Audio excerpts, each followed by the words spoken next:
Hai semua, selamat datang di channel Otaku Anime. Sebelum melanjutkan pembahasan Classroom of the Elite ini, Mimin berterima kasih atas dukungan kalian sehingga channel ini bisa meraih 1000 subscriber.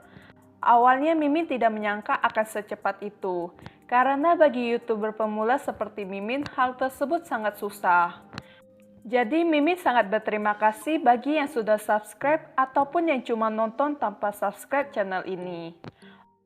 Oke guys, tanpa berlama-lama lagi kita langsung mulai saja ceritanya. Jadi dalam kompetensi renang di perairan terbuka, Nanase berhasil meraih peringkat 3. Meskipun tidak berhasil meraih peringkat pertama, tapi menurut Ayano Koji itu sudah cukup bagus. Mengingat Nanase baru saja berjalan dalam jarak yang sangat jauh. Dan Onodera dari kelas 2D menempati peringkat pertama di kelas putri. Onodera merupakan musuh yang kuat dalam hal berenang, karena ia tergabung dalam klub berenang. Sedangkan di kelas putra, Koenji menempati peringkat pertama dan untuk sementara waktu mengklaim peringkat pertama. Tapi mulai sekarang, Nagumo pasti akan meningkatkan jumlah orang dalam kelompok secara maksimal. Dengan adanya 6 anggota dalam kelompok, itu pasti akan mempercepat penambahan skor. Dan ujian khusus ini jumlah orang tidak bisa dikalahkan bahkan untuk Koenji yang bertarung sendiri. Kemudian Ayano Koji dan Nanase memutuskan untuk beristirahat sampai area selanjutnya diumumkan.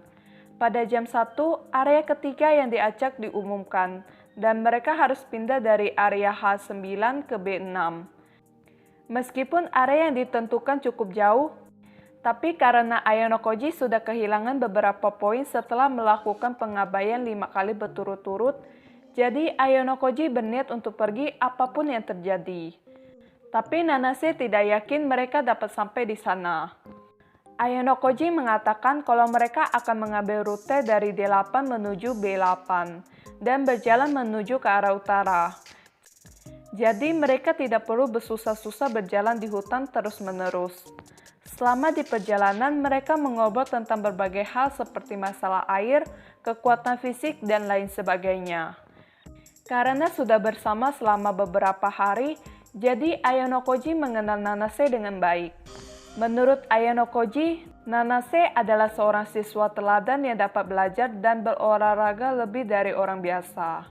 Mengikuti apa yang diperintahkan tanpa mengeluh dan akan terus terang jika ada yang menjanggal baginya.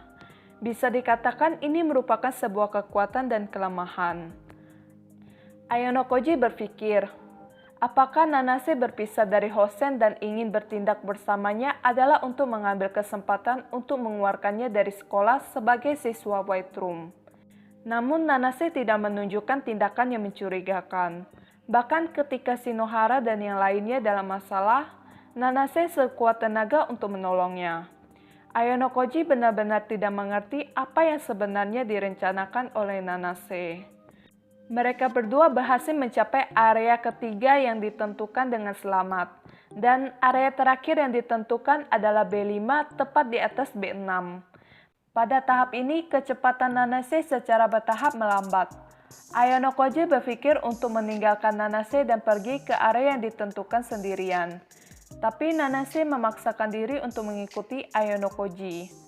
Akhirnya Ayano Koji dan Nanase bersiap untuk mendirikan tenda.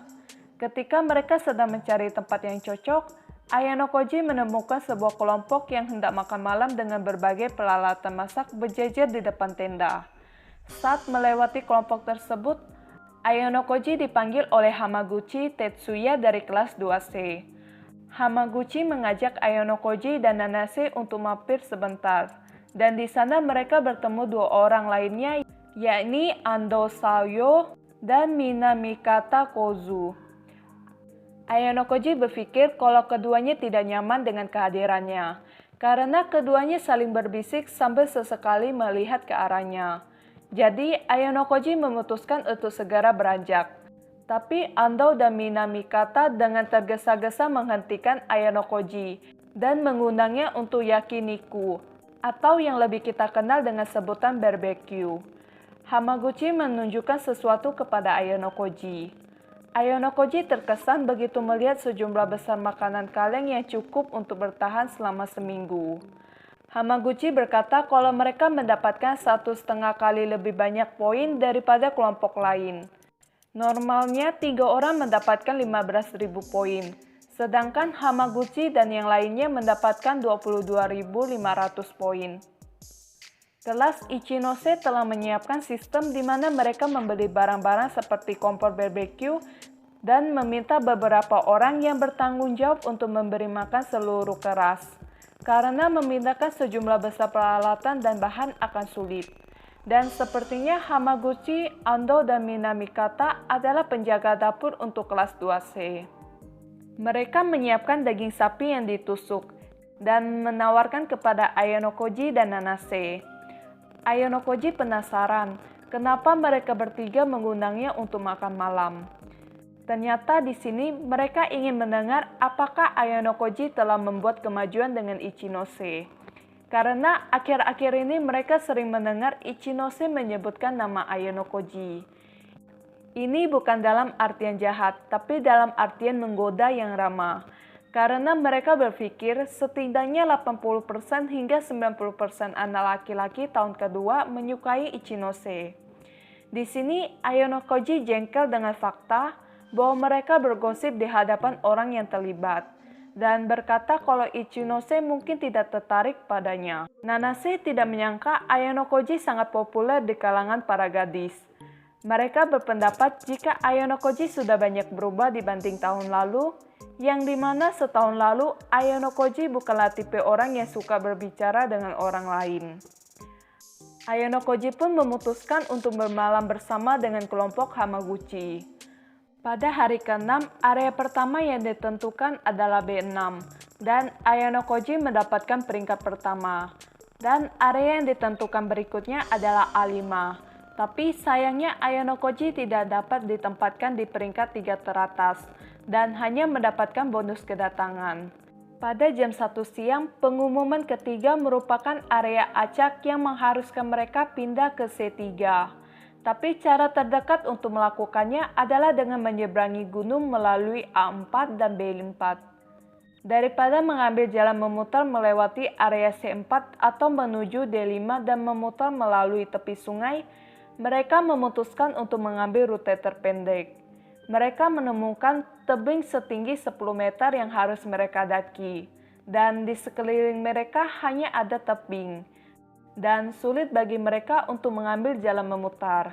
Jadi saat ini mereka hanya punya 2 pilihan, yaitu kembali atau tetap mendaki. Tapi di sini Nanase bersikeras bahwa ia bisa melakukannya, sehingga Ayanokoji membiarkan Nanase mencoba mendaki terlebih dahulu. Tapi Nanase malah terpeleset dan jatuh. Untungnya Nanase jatuh di ketinggian yang bisa dikatakan rendah. Kalau tidak, bisa-bisa Nanase mengalami cedera yang serius.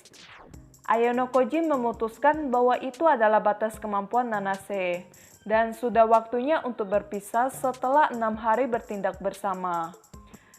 Nanase dengan terang-terangan menunjukkan kekesalannya. Namun setelah mendaki, Ayanokoji segera merasakan kehadiran Nanase yang mengikutinya. Nanase mengatakan untuk tidak mengkhawatirkan dirinya. Ayanokoji kembali mengingatkan Nanase, kalau ia terus memaksakan diri, ia hanya akan mundur. Tapi Nanase tidak menyerah dan tetap mengejarnya. Ayanokoji bertanya-tanya mengapa Nanase begitu ingin mengikutinya. Apakah Nanase akan menyabotase dirinya dengan menyerang kakinya? Tapi melihat tekad Nanase dan tidak ingin membuang waktu lagi, Ayanokoji pun membantu Nanase. Walaupun pada awalnya sempat ditolak oleh Nanase. Nanase bertanya apakah sebelumnya Ayanokoji sudah pernah mendaki.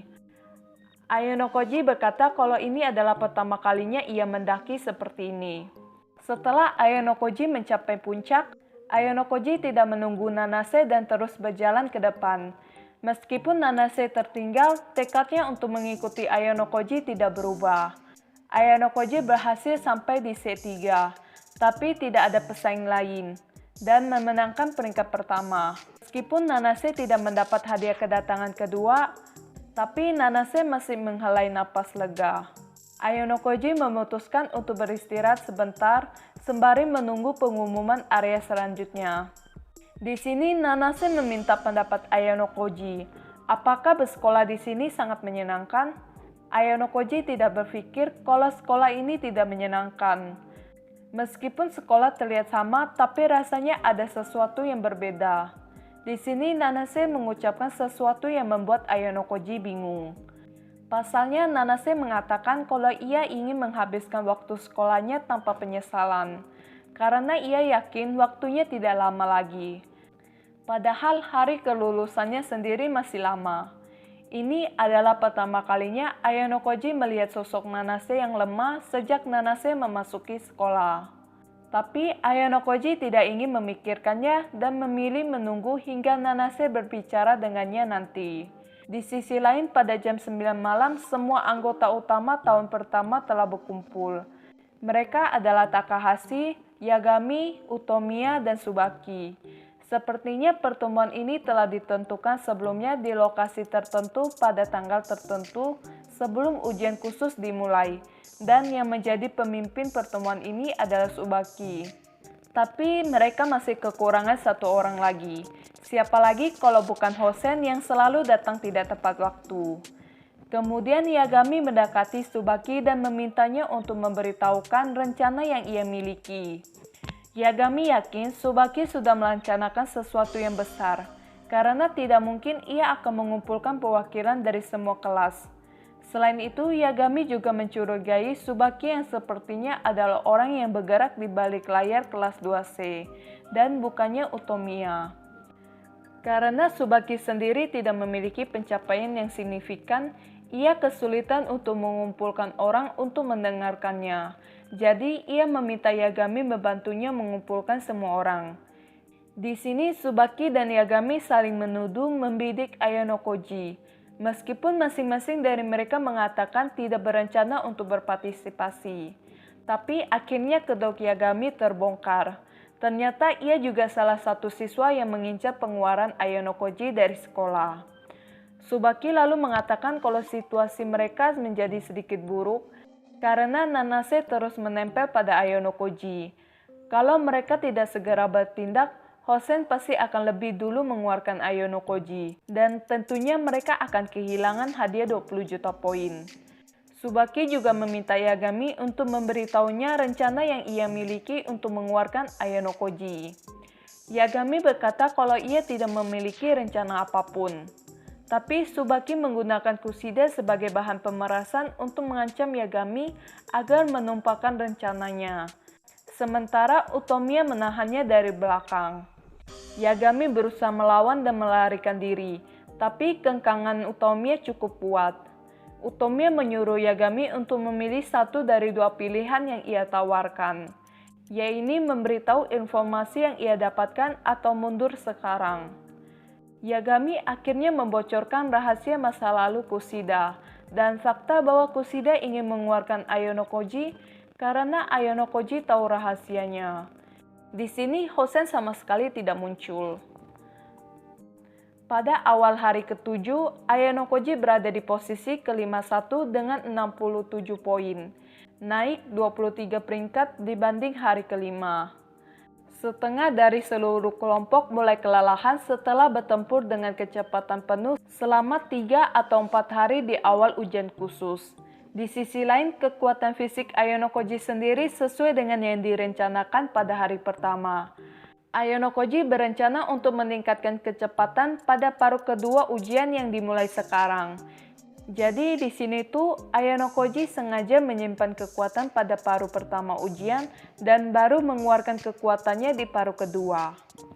Koenji terus membuat kemajuan yang baik di tempat kedua dengan selisih 8 poin antara ia dan tempat pertama kelompok Nagumo.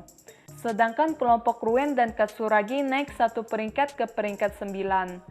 10 kelompok teratas memiliki 6 kelompok tahun ketiga. 3 kelompok tahun kedua dan 1 kelompok tahun pertama. Kelompok tahun pertama adalah kelompok elit Yagami, Utomiya, dan Takahashi. Mereka kemarin berada di peringkat ke-7 dan pagi ini naik menjadi peringkat ke-6.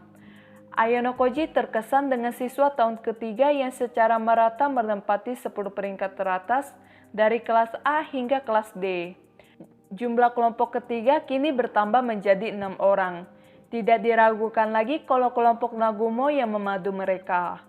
Ayonokoji bertanya apakah Nanase baik-baik saja. Pasalnya hari ini Nanase bangun terlambat. Padahal beberapa hari sebelumnya Nanase selalu bangun pagi. Nanase berkata kalau tidak ada masalah. Cuaca pagi ini cukup mendung. Kemungkinan hujan akan turun dalam waktu 2 atau 3 jam lagi. Bagaimanapun, Ayonokoji ingin mencapai area pertama sebelum hujan turun. Selain itu, Ayonokoji juga khawatir dengan kondisi Horikita yang bertindak sendiri. Karena sampai hari ini, Ayonokoji belum bertemu langsung dengannya. Area pertama Ayonokoji yang ditentukan adalah C3. Dan ada sebuah pesan dari pihak sekolah yang memberitahu bahwa kemungkinan area grid dan tugas akan ditunda tergantung cuaca. Ayonokoji memperhatikan kalau Nanase sedikit linglung dan tingkat konsentrasinya tidak setinggi biasanya. Ayonokoji adalah yang pertama tiba di area yang ditentukan.